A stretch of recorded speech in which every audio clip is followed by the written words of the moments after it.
hide, or maybe hidden, but hide. Lovely way to start. Wait. I muted it. I switched it off. Did it not? No, Oh, you know what? I was hearing it from upstairs.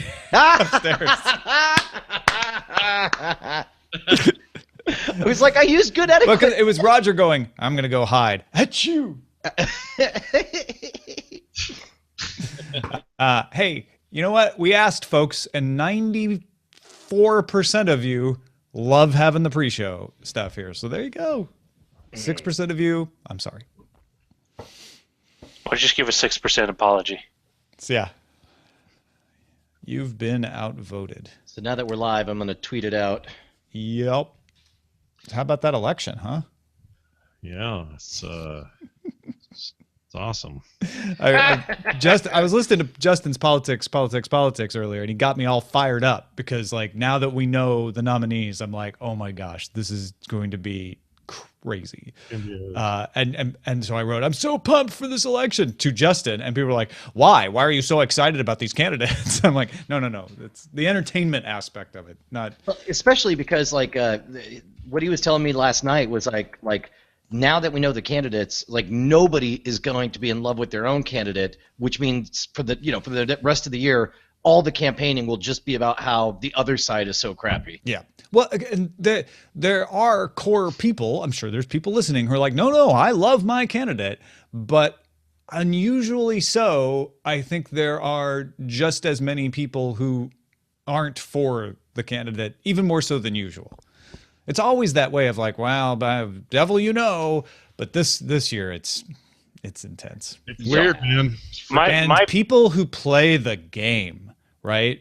We don't have any nice people in this one.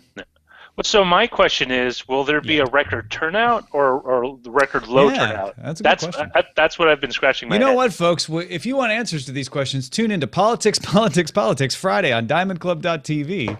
Right. Justin Robert Young goes over exactly that. Are you going to be able to be on that, Brian? Are you going to be around? Yeah, I probably will. We're probably going to be midway through recording, and then Justin will say, I got to do the politics podcast. I'll be like, okie doke. Because that's how I talk when I'm around him. Okay, bro. Okay, Justin. Okay, Davey. All right. Let's get this show on the road then. You guys ready? I wonder if that sneeze showed up like through the house on your microphone. Oh, that'll be interesting. I gotta listen back. It's funny. Here we go. This is your captain speaking. I'd like to take a moment to remind you that this show is brought to you by listeners like you who give value for value. To show your support, go to dailytechnewsshow.com/support. We know you have a choice when it comes to getting your tech news. And on behalf of the crew, I thank you for choosing the Daily Tech News Show.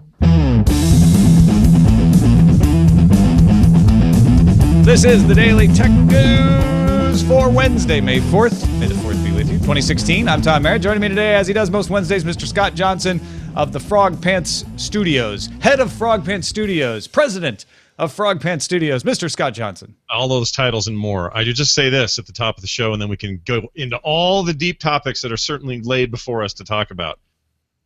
Star Wars Day. I don't think we need one now that we have a movie every year. That's all I had to say.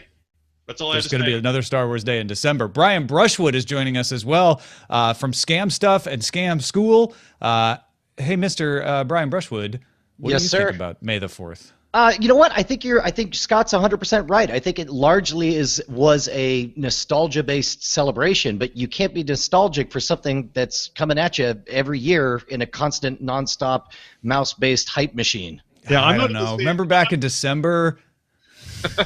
I'm not even saying take it away. All I'm saying is now we at least need to question why we have it, and it's okay if it continues. That's fine. I just want people to stop acting like it's a big deal and look at it and go, all right, well, now it's here all the time. Is it the same as it used to be to have a holiday for a thing that used to take 10 to 20 years to happen? Any excuse to celebrate. That's what I say.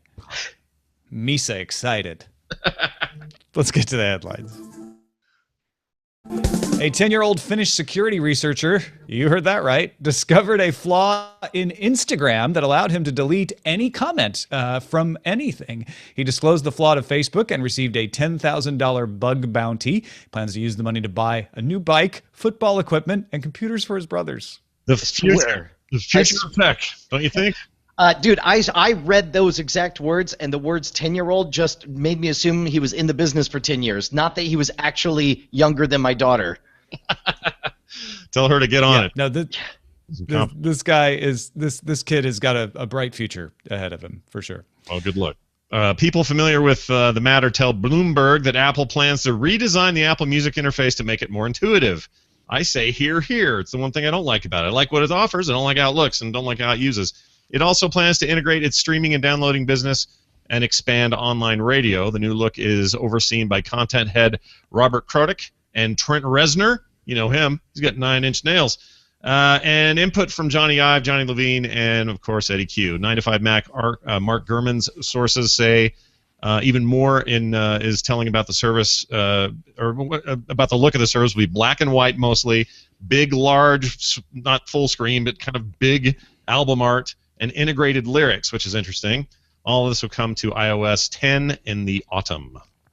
I guess this is big news because people are hoping to see new things from Apple, see Apple Music grab some more market share, especially if you're a stockholder for Apple. But honestly, I'm sure it'll look great. Yeah, it'll look fine. It's a little janky right now, is all I'm saying. It needs some improvement. Yeah, it's not something I use every day, but these leaked design ideas sound like good stuff. Mm-hmm. It's interesting to see things like Trent Reznor and Jimmy Iovine right next to Robert Noetic and Johnny Ive and Eddie Q. Like it's an interesting world we live in now. I'm happy to see Trent Reznor all the places he wants to be seen. I think that guy is kind of a gold mine, and he seems including behind you right now. Ah! Former Nest Technology head, Google X Lab co-founder, and robotics expert Yoki Matsuoka has been hired by Apple. Now, she wasn't hired away directly from Google. According to Fortune, Matsuoka is working for COO Jeff Williams, who oversees Apple Watch development and, probably more pertinently, Apple's health initiatives, including Research Kit, Health Kit, and Care Kit. Matsuoka was scheduled to take a position at Twitter after leaving Nest last year, but passed on it after being diagnosed with a life-threatening illness, which she has since been treated and recovered from, which makes me think that's probably why she's interested in the health kit stuff. Yeah, well, it seems like she's the perfect pick, not just because of her otherwise awesome career and credentials, but having a personal experience, and that must help inform how passionate you are about that. I think that's great. Don't forget, this woman got her doctorate in robotics. She is a robotics expert. So I'm just thinking, health robots? I don't know. Like Luke had when he fixed his hand and stuff, that'd be great. I'm all in. Google just updated Google Slides with a Q&A feature for real-time feedback and the option to present from an iOS device to a Hangout, Chromecast, or by AirPlay. So any of those options are there. Android has had the ability since August 2015. That's been happening on Android phones and devices. There's also a laser pointer feature for Slides on the web. The new version of Slides is rolling out worldwide on Android, iOS, and don't forget, the web. You know, the web. I used Google Slides one time at Google when I was working at CNET. They brought me in to give a presentation about hardware trends, and I gave them a Google Slides presentation, and they're like, "Do you have it in PowerPoint?"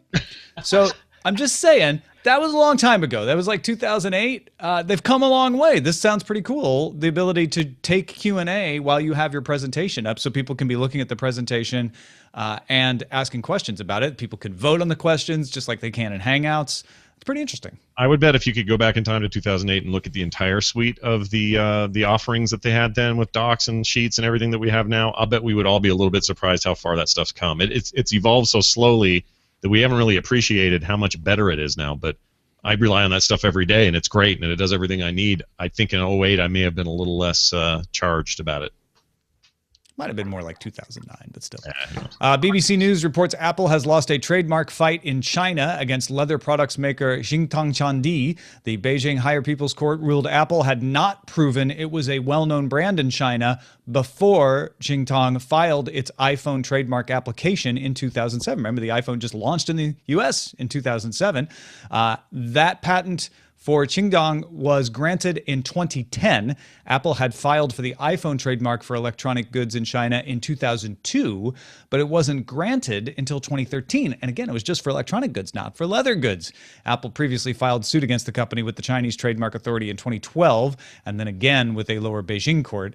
Both cases were unsuccessful. So the upshot of this is this company now can sell iPhone cases that say iPhone on them without getting any permission from Apple. Weird. Yeah, I mean, I know they have to go after it, but Brian, do you think that's? Well, I don't. I mean, keep in mind. I mean, just how young it was at that time. Because I remember, I think it was 2006. They announced the iPhone. Then they had to buy the name iPhone from Cisco because they had a product called the iPhone. So I mean, in that context, it sounds crazy nowadays with Apple being the largest company in the world. But in that context, this might be a just ruling. Well, I think so. The dates are right there. See, that's where I'm surprised that if anyone's surprised they lost, it's only because I thought Apple was big enough to win any case or something. Because otherwise, those dates are all, you either did it or you didn't do it. And here are the dates. They did file in China in 2002 for the trademark of iPhone, but only for electronics. So, yeah. I think if you were to try to find something on Apple's side of the case, it is odd that the Chinese company files in 2007 and gets granted in 2010, whereas Apple files in 2002 and doesn't get granted until 2013. Yeah, there you go. Opera, that's a browser. They announced something on Wednesday, and they have a built-in ad blocker, and it's coming to all desktop users as well as Opera Mini for Android. Previously, the feature was only available in the developer channel versions of the browsers. Opera claims its desktop ad blocking is 45% faster than Chrome with AdBlock Plus, and loads sites 40% faster on mobile. That's high claims. It's fast.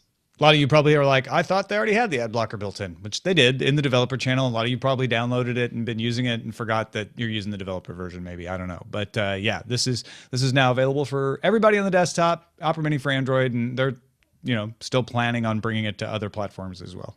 It's just funny that you can block advertising almost 50% faster than you could before. Well, I mean, it also just speeds up browsing when you stop downloading anything, right? If you download fewer elements of a page, that just makes sense. IBM now lets anyone run quantum computing experiments online at research.ibm.com/quantum. Researchers can request an invite. So you kind of have to be a researcher and you have to be approved. But once you are, you can construct equations using logical gates and run as simulations, or even submit your experiment to IBM to execute on the actual quantum hardware. Quantum computers can keep a bit in superposition of both 1 and 0, allowing it to perform some operations like factoring much faster than classical computers. If you want to know more about how IBM's quantum computer works, like the syndrome bit that does error correction on data qubits, Chris Lee at Ars Technica has an excellent write-up that'll explain a lot of that stuff to you. Yeah, I also just like the term classical computers. I like that a lot for some reason. Yeah, Newtonian computers. Yeah. Bitcoin Foundation's chief scientist, Gavin Andreessen, told researcher Dan Kaminsky that it was a mistake to publish his statements in support of Craig Wright's claim to be Satoshi Nakamoto. Satoshi. I always do that one right, obviously. Before he saw Wright's blog post, Andreessen said this, quote, "I assumed his post would simply be a signed message anybody could easily verify," unquote. Andreessen says Wright should move a Bitcoin through a key tied to one of the first blocks to remove any doubts. The Bitcoin controversy continues. So basically, Andreessen was one of the people that folks were pointing to, saying like, hey, man, chief scientist says it's kosher. Now he's backing off a little bit, going, yeah, that public blog post, not what I expected. I wouldn't have posted my post if that's what I knew he was going to post. So I'm with The Economist now. He should move a Bitcoin through a key tied to one of the first blocks. Although some people are saying there might be a way for him to move a key from an early block, even if he isn't Satoshi Nakamoto. So that might not definitively prove something. And there's definitely some speculation out there that he might not be Satoshi, but he might have known the person, or maybe Satoshi isn't even a single person. Maybe Wright was one of the people who was creating Satoshi, and they all threw their name together to create this persona, because two of the key people who created Bitcoin that we know worked on Bitcoin in the early days have passed away. And if Wright is just trying to surf in on their legacy, there might not be anybody to object. I mean, is this a case where it's just a play for fame and notoriety? If there's a throne to be had, he was like, well, I guess I'll sit on it. Sure. What do you need me to say? Very significantly, Dave Kleeman has sometimes been pointed out as maybe being Satoshi. Kleeman died, and if Satoshi's Bitcoins are in a trust, as Wright says, but owned by Kleeman, this might be a move to try to wrest control of them from the Kleeman family, who might not quite understand all of the ins and outs of how to take advantage of those Bitcoins. It's like Kaiser Sose, but in real life. I still don't get how it is a thing, yet it's also a legitimate currency. You know my confusion with this whole thing. It's so weird and surrounded in so much mystery and intrigue, yet people are trading with it. I can buy games on, or at least soon I can buy games on Steam with it. Like, it's still the weirdest thing to me that it exists. And it's I know not a legitimate currency. Well, I think that's where you're getting hung up. It's in some ways no different than your frequent flyer miles, which you can use to buy things with too. Okay. Well, and I totally get all that, but this bit with this intrigue about who is who is just so Hollywood. Like, it's gonna. I don't know when it ends. You could run this storyline for a very long time, and we'd never know. And I'm sure the biographer that is supposed to be working on Wright's biography will share the proceeds of the movie rights with Mr. Wright once that movie is made. Sigfox, a French company that builds dedicated wireless networks for use by Internet of Things devices, announced it will bring its service to 100 cities in the U.S. Sigfox will partner with strategic site owners for access to 230,000 antenna sites, so a much bigger installation than they had originally talked about at CES. Sigfox currently hosts 7 million devices in 18 countries right now. Dedicated IoT networks can be deployed faster. They cost less to run than networks that are meant to run multiple services like voice and data. So this is becoming a race to see who can control the infrastructure for Internet of Things and profit off of it. Deutsche Telekom is partnering with the Alzheimer's research organizations to launch a game called Sea Hero Quest. Sea as in the water. This thing will collect data that then can be used to fight Alzheimer's and dementia. Players' decisions, answers, and movements will provide anonymous data that can be used for research. Players who wish to actively support dementia research can provide additional information such as age, gender, and country of origin. The game will be available to Deutsche Telekom's 13 European countries. Missing from that summary is whether or not it's any fun. Doesn't that matter? A little bit. Well, you play an old-timey mariner who's losing his memory, and you have to help him out. That sounds cut right from today. Old-timey mariner's pretty cool. I like that. IFT announced that starting May 11th, it's converting recipes that use SMS to use IFT app notifications instead on iOS and Android.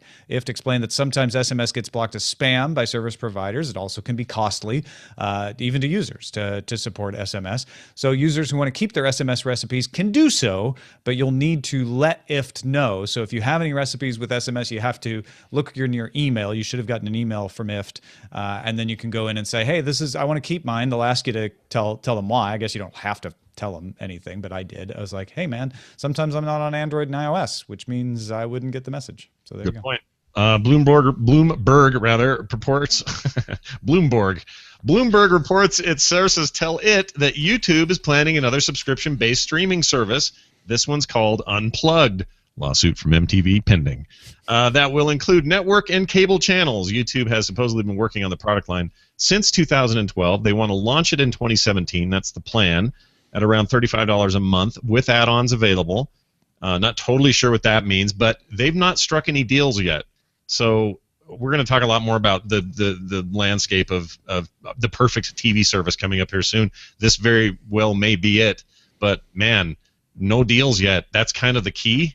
Otherwise, you're an empty husk of an idea and you don't have your deals. So get your deals, YouTube. Well, keep in mind they haven't announced anything. This source is familiar with the matter, and it would make sense that they would want to get into the space because I don't know if you know this. There's this trend of people doing something to the cord where it's not attached anymore. Kill it. Oh, that's right. Yeah. Cord severers. Oh, I think they just cut it. Oh. We may advocate a more extreme measure to your cords. Which reminds me, I have to tell you about the squirrel that brought down my Frontier internet connection. I heard about this. Yeah. How are these? Well, you have to tell us later. I'll tell you that in a little bit. Sure. But key point, you said you don't know what the add-ons would be, which implies maybe that you didn't read the article, Scott. Oh, it implies it correctly. But the add-ons are like on Sling TV when you buy the little packages. It's like, oh, I want the sports package, so add more channels, or I want the lifestyle package. Again, that's and Brian's right. This is all just sources.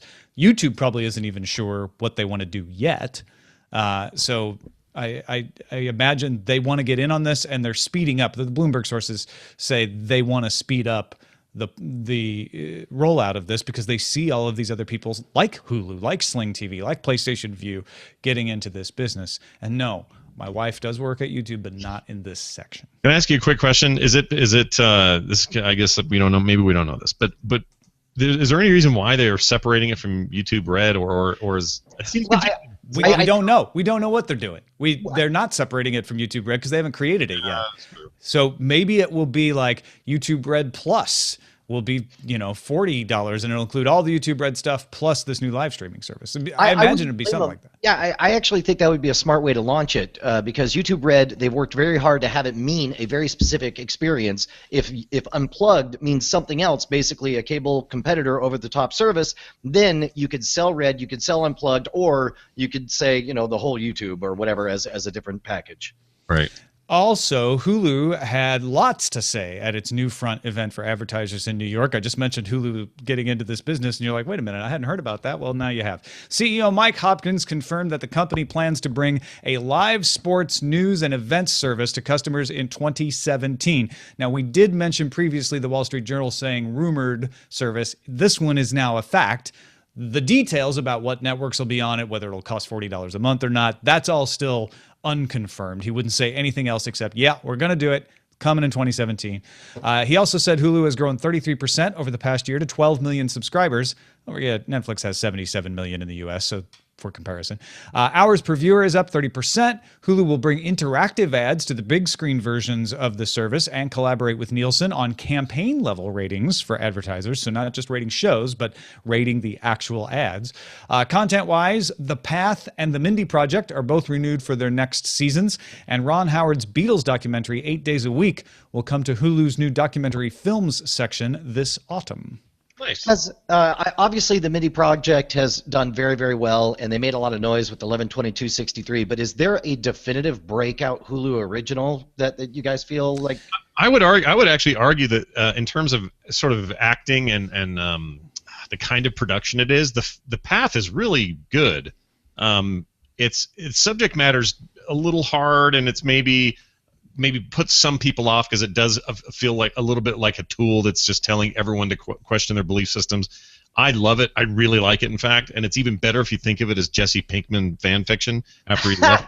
This is where he ends up after he runs away. Yes, it kind of works in a weird way, but the show's really good, and after seeing everything you just mentioned and chunks of other stuff on Hulu, it feels like a real strong contender for like the most quality thing they've made. It's up there. I would say it's like Transparent on Amazon in that it's kind of quiet, kind of behind the scenes, but catches you by surprise and blows you away, and then you may hear it around, award season or something. Award season, yeah. I really like it. It's really, really good. And honestly, the Mindy Project may not be your cup of tea, but for those who do want to drink that tea, it's a really strong version of a primetime comedy. Mindy Kaling is hilarious. She's got a great cast. My wife loves it, and it is one of the things she used to scoff when I would use Hulu. She's like, I'm going to use Hulu, and this is one of the things that has drawn her into it. So, I think, though, to answer your question, Brian, no, their breakout hits are still the primetime shows can catch up on. They're still the shows from last night, Agents of S.H.I.E.L.D. or The Voice, or whatever the big hits on primetime are. That is their advantage. By the way, the most surprising thing in this article is that the ad subsidized option is still more popular. Was it? Isn't that interesting? $7.99 versus no ads for $12. Yeah, I would think that's the cost of a beer at an airport once a month for no ads ever. Yeah, it's great. I mean, it completely flipped me around on Hulu. I was super skeptical and didn't like the previous service. When that came around, I immediately signed back up. I've loved it since. It made perfect sense, and I'm guessing that's where their 33% growth came from. But it's interesting that if that's true, that just means that many more are just using the ad-free service, and I guess there's still some value to that. But I sure hated it, man. Whew, hated it. Yeah, I flipped around on it too. I used to not recommend it, like avowedly, like I don't see a reason to pay for this. And first they started adding some things that you couldn't get anywhere else, but you could get if you paid, and that made a little sense. And I actually started using it. And then once they went with the ad-free version, it made all the difference to me. Thanks to everybody who submitted things. Super Eddie, Motang, the Max, SP Sheridan, all the folks submitting stuff on our subreddit at dailytechnewsshow.reddit.com. Submit some stories and vote on them, folks. That's dailytechnewsshow.reddit.com. And that is a look at the headlines. So this morning on the morning stream, Brian and I was actually picking up Brian from the airport. So we talked with Scott on the morning stream about this Hulu news. And we started to stray into the idea of, are there too many of these services? Now, if Hulu starts a live one, do I want that one? Will it have all the networks? And do I have to cobble it together and get PlayStation View because they have CBS, but maybe Hulu doesn't? And maybe Sling has a couple of networks I want. Plus all of these other things like the Comic-Con channel that's coming, or Full Screens channel with Electro Woman and Dyna Girl. I'm starting to get a lot of people who are like, it's too many. You know, I have to have Netflix and this and that and all of these other things. We want to just consolidate everything together. But then, of course, as Brian and I have talked about on Cord Killers, that starts to sound like the old cable bundle, and you can hear the Comcasts and Time Warner cables of the world chuckling like, see, we told you you'd be back. Our subscribers were up last quarter. Ha, ha, ha, ha. We could debate the merits of that all day long, and we have on previous shows and on Cord Killers in the morning stream. But let me ask you this, and I know Brian's answered this in part. What would your ideal video service, your ideal TV service look like, Scott? Well, funny enough, my brain may have been molded a little bit today by one Brian Brushwood in a car over a speakerphone. And I even kind of argued, not argued, but I kind of argued against his point, which was we're maybe hurtling toward a situation where, because everybody wants to have their own breakout apps, and the stars of the world leave Netflix after their deal's up and do their own streaming service, and is it ABC or CBS? I still forget. Anyway, one of those guys. CBS is doing their own standalone service. Doing their own standalone thing with the whole Star Trek poll, and you got everybody who wants a piece of that. Everybody wants their own Netflix. And I totally get why they do from their perspective. They don't want to be beholden to these other distributors. They would like to be the distributor of their content. And you suggested today, well, maybe we're heading toward a situation where the front ends, the things we use on our televisions, our Apple TVs, our Rokus, our whatevers, that we're getting to a place where they're smart enough to say, what do you want to watch? And I say, I don't know, reruns of Transformers Prime. And it will find me the ones I own that I've downloaded, the ones that are on streaming services, the ones I could rent or buy, essentially just finding me everything, but presenting it in a way that it's not me opening up 20 different apps, making sure my passwords are current, dinking around with that whole nightmare, and just consolidating that into a single front end. And my argument was, well, I don't know if any of those companies would be okay with that. Like, they would not feel good about being shoved underneath another front end, because it kind of, again, subjugates them to somebody else's interface. But as the day has worn on today, I've kind of come around to this idea. And maybe you can explain a little bit more about what you were. And keep in mind, to some extent, that already happens. When my kid says, I want to watch Teenage Mutant Ninja Turtles, I grab the remote for the Fire TV and just say those words, and then all of a sudden it pops up and it says, hey, here are the episodes that you've bought in the Amazon Prime space. These are the ones that are available for streaming on Hulu, and you just go through and pick it. It is a little frustrating to pick one and then click on it and zoom in, and it's like, oh no, you have to buy these or whatever. It does a good job of searching everything and showing you all the different ways.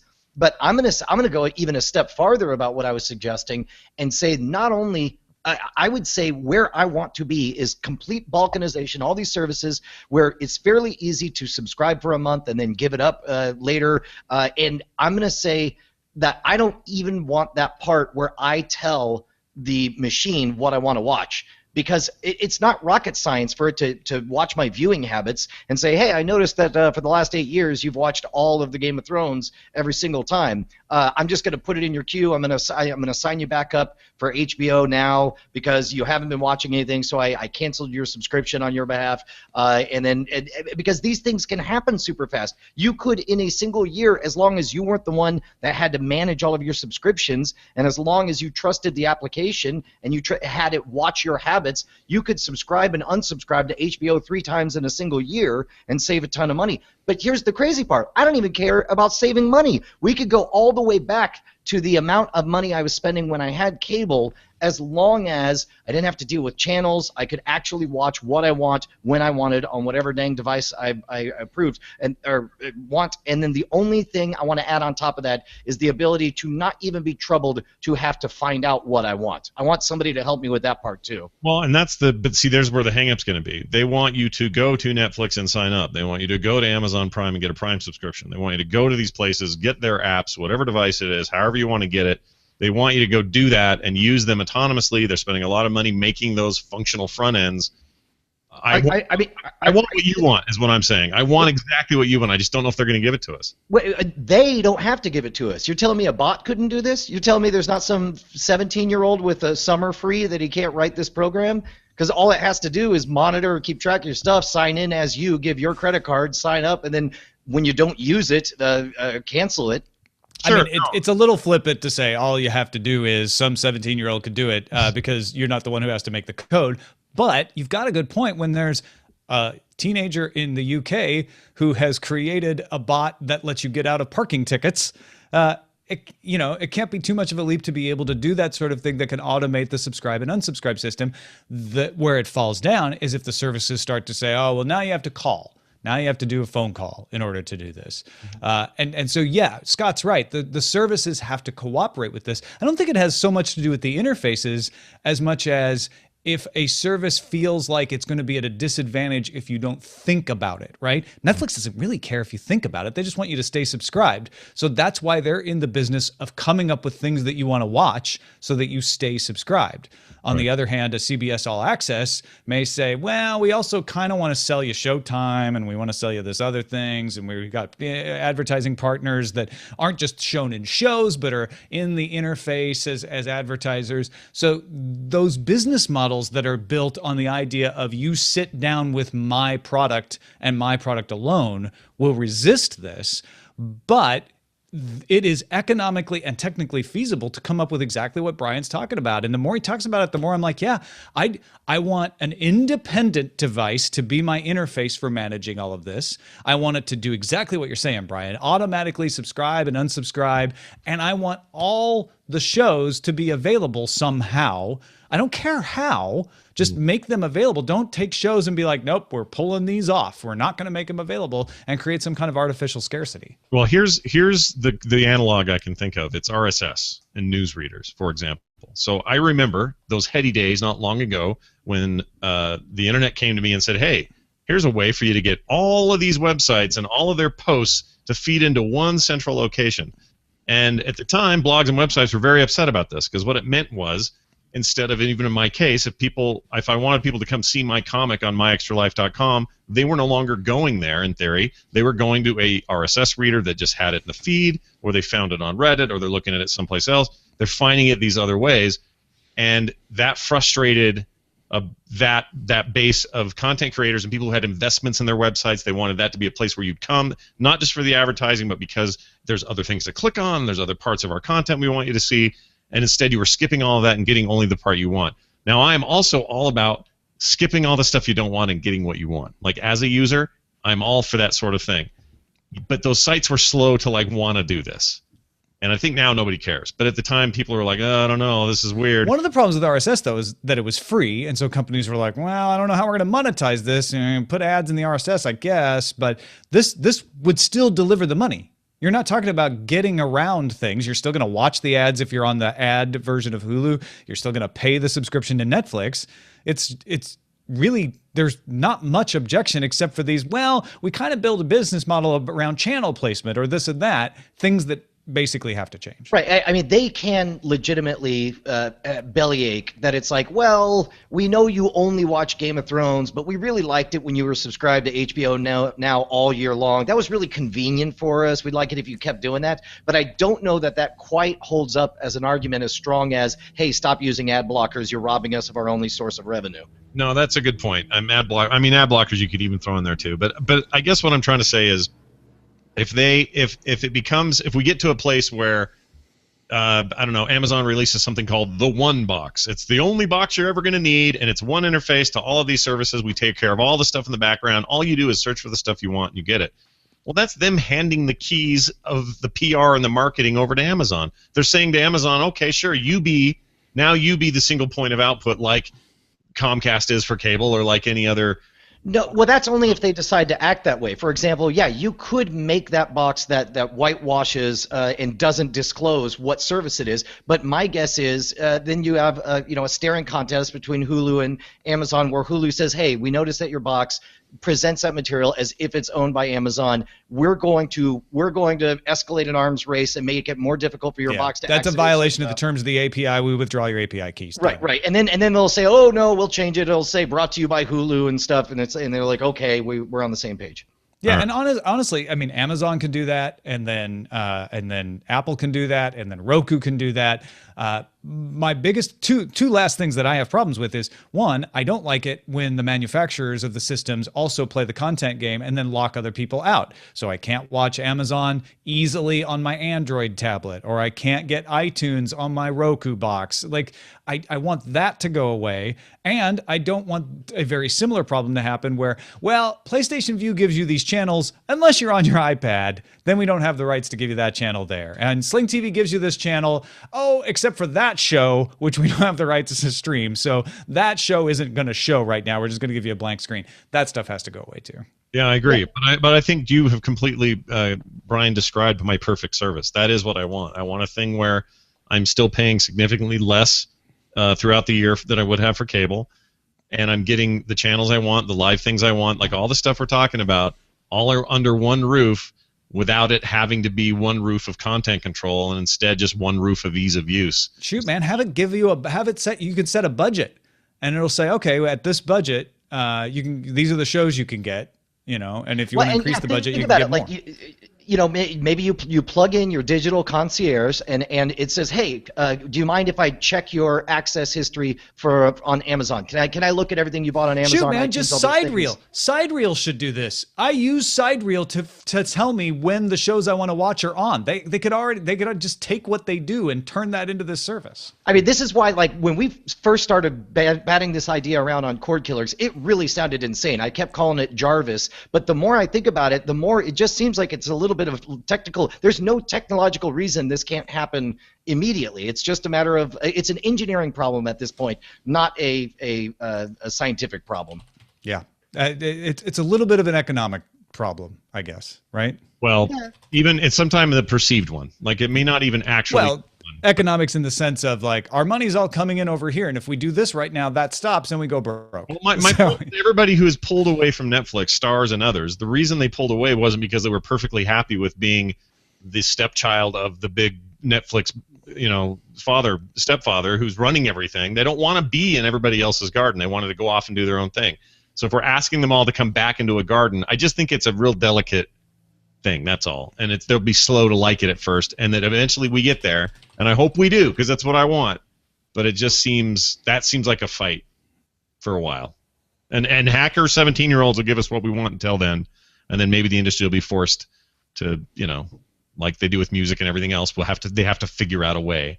Yeah, I believe there's a gulf. I don't think it's as big as you think it is. I think we're a lot closer to this than you would expect. All right. Well, I summarized a lot of these points in a blog post at dailytechnewsshow.com. And of course, we have our show notes as well if you want to check that out. And of course, this idea was germinated in the brain of Brian Brushwood in our conversations at Cord Killers on cordkillers.com. So go check that out as well. Let's get to our pick of the day.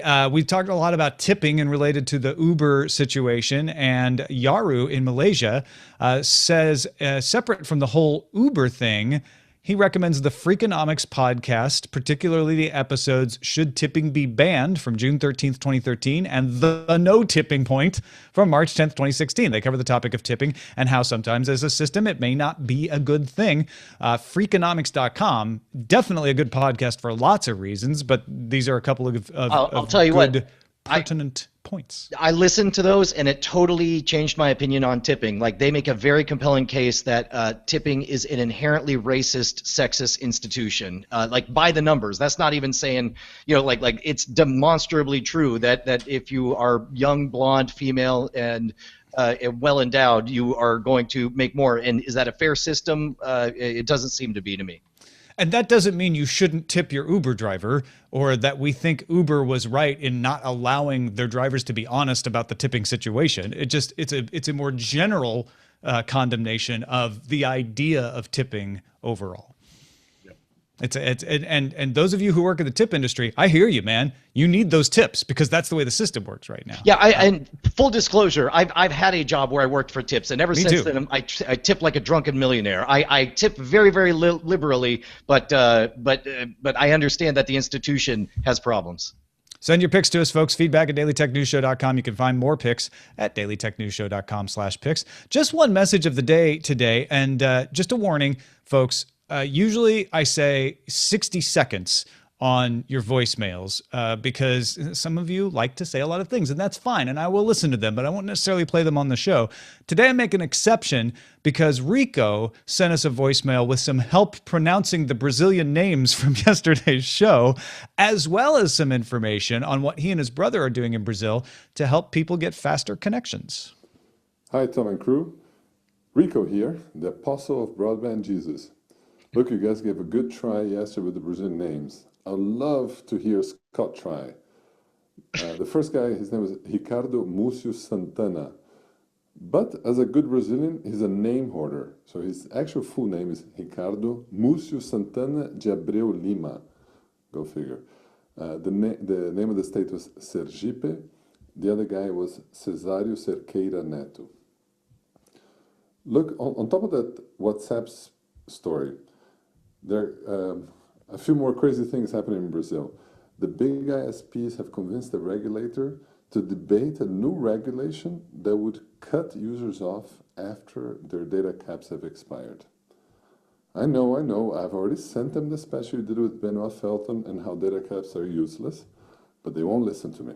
So, instead, we, my brother and I, are taking matters in our own hands, and we are crowdfunding networks. Not any networks, no radio, no old technology. We're going for the future. We're going with point-to-point fiber. Gigabit symmetric and all that. And on top of that, we want to make a completely different business than the monopolies and make the networks open, meaning any ISP can offer to the connected customers, and you can switch providers without switching a cable. Not only we're building these networks, we're also teaching people how to build their own networks. Desire is unlimited, but resources are not. So if there are any Brazilians in the audience, I'd love to connect with them. I'll drop my email below and the site of our provider. Well, there you go. Sorry, yeah, he sent us an email, and I will put that in the show notes at dailytechnewsshow.com, but it's reabra.com.br. reabra.com.br is the name of the provider that he's trying to put together to do open internet. I love the idea of they want to do all this crazy stuff on the major telecommunication companies. So my brother and I decided to build our own telecommunications company as an answer. Well, hold on though. That basically it kind of proves Schwood's point earlier about how sometimes these things get done. I say here, go for it, man. You guys be the impetus of change. Yeah, and thanks for the pronunciation. I'll try to remember Sergipe, and I'll listen back again too. Yeah, and Ricardo Múcio Santana. I don't know. I hope that no Wednesdays ever feature those names. That's what I hope. I'll make sure you get them next time. All right. Just kidding. Thank you, Brian Brushwood, for joining us. That was amazing. Heck yeah, it's a lot of fun. And to all the listeners, if you enjoy these kind of discussions, we get into a lot of speculative spots and cord killers. I highly recommend you guys check it out. And of course, Scam School, youtube.com/scamschool as well. Go check that out. A personal favorite of mine. Scott Johnson, what have you been up to? Oh, this Saturday is Free Comic Book Day. As you know, people go out to comic book stores, get free comics, and for the last 4 years, as a tradition, myself and my daughter, the young budding artist Carter Johnson, her and I get together, and we make free prints that we then let people have for free. I cannot emphasize free enough. There's 0 strings attached. All they have to do is go to frogpants.com/store. Saturday will be the day when you can do the sign-ups. You sign up, you get these 2 prints signed, sent to your house, no matter where you live in the world, absolutely free, no strings attached. Free comic book day at Frog Pants. Again, that's frogpants.com/store. And for any other details, you can find me on Twitter at Scott Johnson. We are supported 100% by you. No advertisers, just your support. Whether it's merchandise, PayPal, or Patreon, you can find all the links to support the show, dailytechnewsshow.com/support. If you just can't kick us any dollars or change, it's fine. Tell folks about us. Even if you are supporting us, tell folks about us. We want to double our audience, and the way we do it is you go tell one person today to subscribe to dailytechnewsshow.com, or if you're alone in Antarctica, just go and review us on iTunes or Pocket Casts or something like that. Thanks, everybody, for supporting the show. We could not literally do it without you. I'm super excited that my book Pilot X on inkshares.com is 2/3 of the way funded. So if you're interested in finding out more about a time-traveling pilot who needs to save the universe, look for Pilot X on inkshares.com. Our email address is feedback@dailytechnewsshow.com. You can give us a call, 512-59-DAILY. That's 593-2459. Catch the show live Monday through Friday, 4:30 p.m. Eastern at alphageekradio.com and diamondclub.tv. And visit our website at dailytechnewsshow.com. Back tomorrow with Justin Robert Young. Talk to you then. This show is part of the Frog Pants Network. Get more at frogpants.com. Diamond Club hopes you have enjoyed this program. Good show, you guys. That was awesome. Great. Yeah, dude. Good. I like it when I'm right and convince Scott that I'm right. It really burned a hole in me.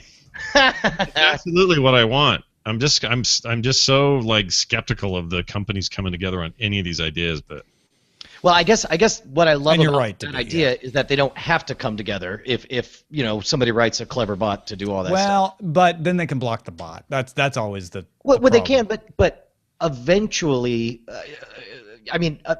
eventually we'll get to a point where the bot can place voice phone calls on your behalf and actually just say, "Hi, I'm calling to sign up for this service." I'm Well, the and even personal more so assistant than to that, so-and-so. you get to a point where the Netflixes and Hulus are showing like, yeah, no, this bot thing is actually pretty good for us. You just need to work out your old business model. the internet finds a way, is what you're saying, and I agree with you.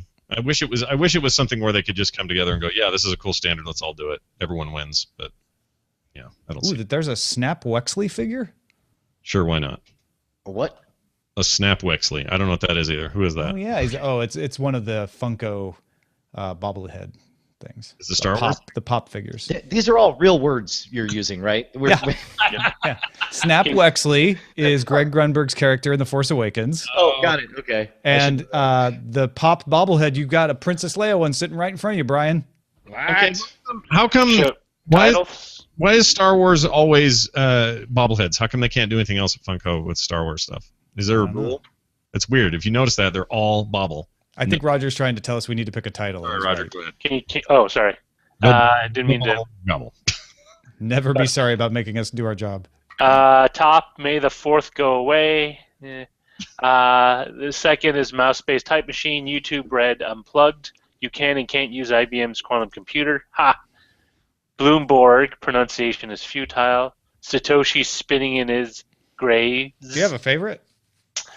You know, I'm trying to find one that I like. I like because 99 it's- subscriptions, and Title isn't one of them. But that's just because it's funny. Yeah, but we didn't talk about title today. Yeah. It feels like a pot shot. So YouTube Red, nothing really there's nothing that hits it for me for what you guys discussed. YouTube Red Unplugged. Then what's YouTube's deal? YouTube Infrared, Secret Squirrel on the Frontier Technology. Oh, that's your squirrel. What if we just call it the perfect TV service? Sure. We'll call it Ramona. My Ramona. Ramona the Pesto Sauce. Oh, not Ramona. Irona from Richie Rich. Oh, okay. So we are overruling the fans today. But there's also a la carte overload from Beatmaster. That's pretty good, actually. What if you have a bundle of bundles? That's gonna be funny.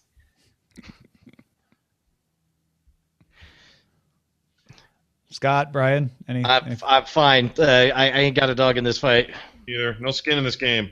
What's another metaphor for it? There's no horse in this race. I haven't eaten a cat. I didn't do it. All right, a la carte overload. Let's go with that. I actually like that. That was pretty good. Yeah. I think everything's in flux. We're just at that period where everything is, everyone's gaming for a position. Yeah. Yep. That's true. We're in the middle of a really hard Hearthstone match. Netflix, the reason we could say like Netflix is doing it right is Netflix just started their streaming service, in the middle of the 2000s. So they already were like, we're free of any constraints. We could just go with where we think this is going, and give them credit for being a little prescient of where it would be going. But if you're Comcast, Time Warner Cable, you have these legacy business models, and it's much harder to deal with. It's a little bit like the way Apple handled stuff with the iPhone is they only had it do what they knew it could do well and absolutely nothing else. And likewise, Netflix is like, these are the things we definitely could get licenses to that don't require advertising, that aren't region locked, or I guess this is the region we could do it in, and that's all we're going to do. I mean, it's interesting that a lot of the models that they have, or at least when it comes to content, is very like what you guys are. I think it was Scott or maybe you, Brian, were saying that a lot of it is kind of like what cable television is, where you do kind of have all these bundles. But what's more interesting is like a lot of the content still content produced by someone else. There is in-house production in Hulu, at YouTube, and Netflix, but it isn't a bulk of that content, so they still have to pay those content generators. Well, in some cases, like Netflix originals can be bought on iTunes. Like, you don't even have to have Netflix to get some of that stuff. And, it's funny. It's because they can never give that up, really. Because then why would you ever go to sign up for Netflix, right? If you could buy anything that they create separately, other than to get like a package deal on the stuff. Right. It's all very weird. Well, I mean, cable television went through the same thing. I mean, there's a reason why Discovery is as big as it is, and they don't produce anything in-house. They literally have people bid on ideas that they want done, and production companies come out and say like, well, okay, pitch us some ideas. You submit a pilot or whatever, and they say, okay, yeah, maybe we could run this for like so many episodes for a season. We'll buy you a season. We'll buy a season off you, and it's really fascinating because people don't realize how thin the margins are for the production companies that make them. Like they think, oh, it's TV, they make lots of money. It's like, no, these guys are like scraping hand and foot trying to get stuff done under budget because Discovery only pays so much money. Yeah, when there were 3 networks back in the day, and all you had to do was be the big 3, well then, there's a lot more money to be spent in bigger chunks. You have Dinosaur. Yeah. Stoic Squirrel says, I didn't know Discovery doesn't produce things in-house. How common is that? That's the norm. Yeah. The way the system works these days is usually have a production company that specializes in producing television. Then you may have another production company that specializes in actually executing television. Like we hire photogs and equipment. They'll team up and they'll contract with a content network that's like, we want this done, and then there might be a third party that brings in the pitch that's like, we're the ones who have the idea and we're gonna bring it to you. So it's almost, it would be rare for all of that to happen under one roof usually. And the Discoveries, the TLCs, the History Channels, they try to limit risk as much as possible, which is why they don't produce anything in-house. They don't want to carry something that might not be successful. I mean, if you take it something that's really came out like that did super well as Mythbusters, and for that it's kind of a different trap. They'll try to keep it in spinning as long as possible, to the point that even when the 2 hosts don't want to do the show anymore, they just throw like a stack of cash at them. It's like, all right, just sign up for one more round, and we'll give you all the stuff. Well, and now they're even doing the reality show that's not the MythBusters, but it's like the hunt for the new MythBusters that implies but does not promise that there would be a new MythBusters show down the road. Well, they tried doing other MythBusters style shows when MythBusters, because they knew they couldn't keep Smash Lab and that kind of stuff. Yeah, and they all sucked giant ding dongs. Yep. So it's the Hostess product. The metaphor. The chocolate covered thing. Yeah, got it. I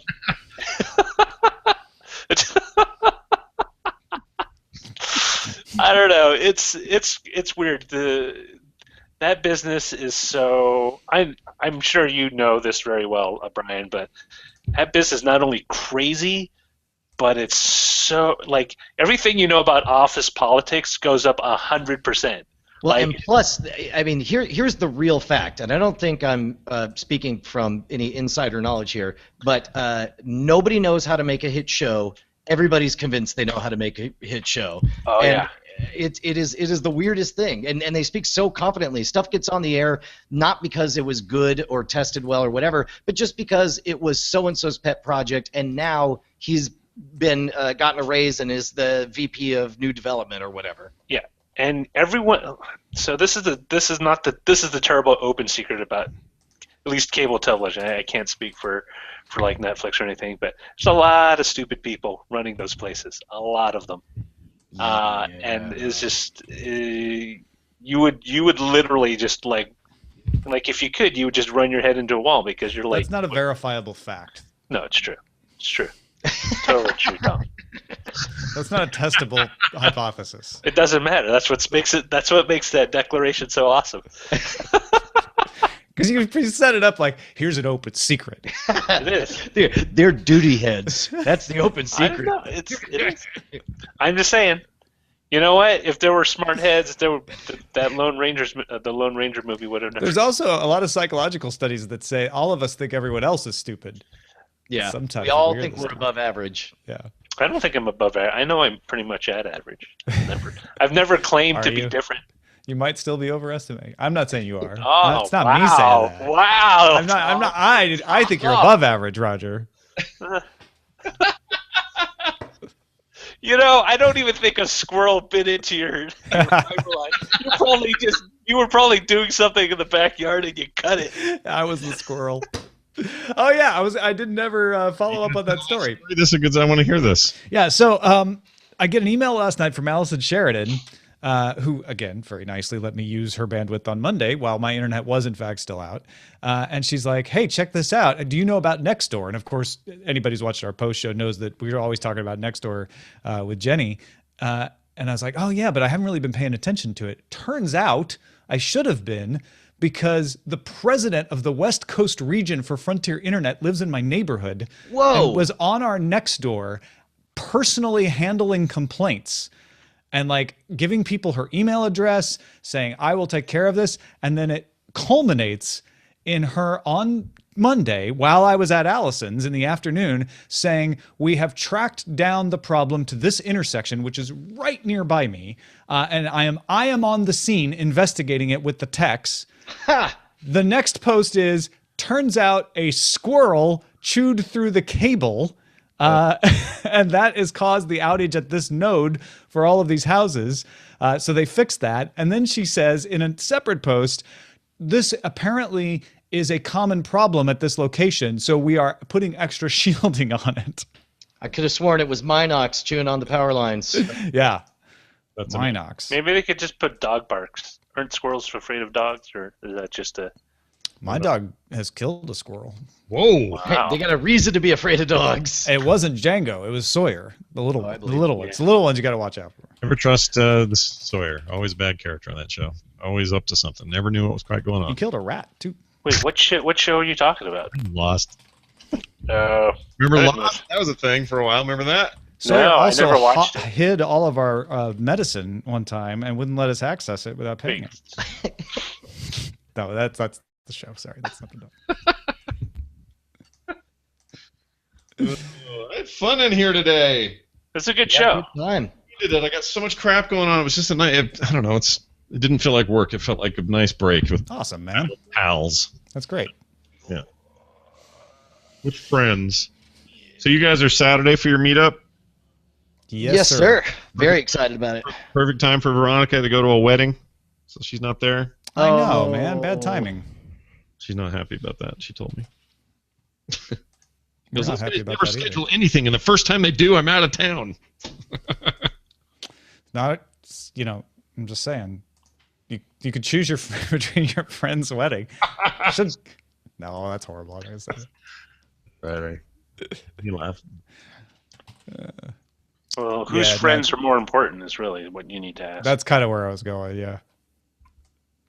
But, weddings and live night attacks, which ones happen more often? Yeah. Good point. Actually, live night attacks. Probably. Yeah. Probably true. I don't know what the averages are, but that sounds about right. Hey, I got an order for ink shares. Hey, congratulations. Thank you, Gordy. Gordy just ordered copy 528. 528K. Yeah. Or wait, no. Well, it'd be 512. Copy 512 came in earlier, and I should have thanked the person for the nice round number. Send him a really old USB stick or something. Yeah. I actually have a couple 512 USB sticks around. I have a 256 over here somewhere. Those are useless. Yeah. Useless. All right. I'm almost done here, guys. You get the time. All right. Thank you all for enjoying the show. Or if you didn't enjoy the show, thanks for hanging around anyway. Wow. That's dedication. Thanks for hate watching. We'll see you tomorrow.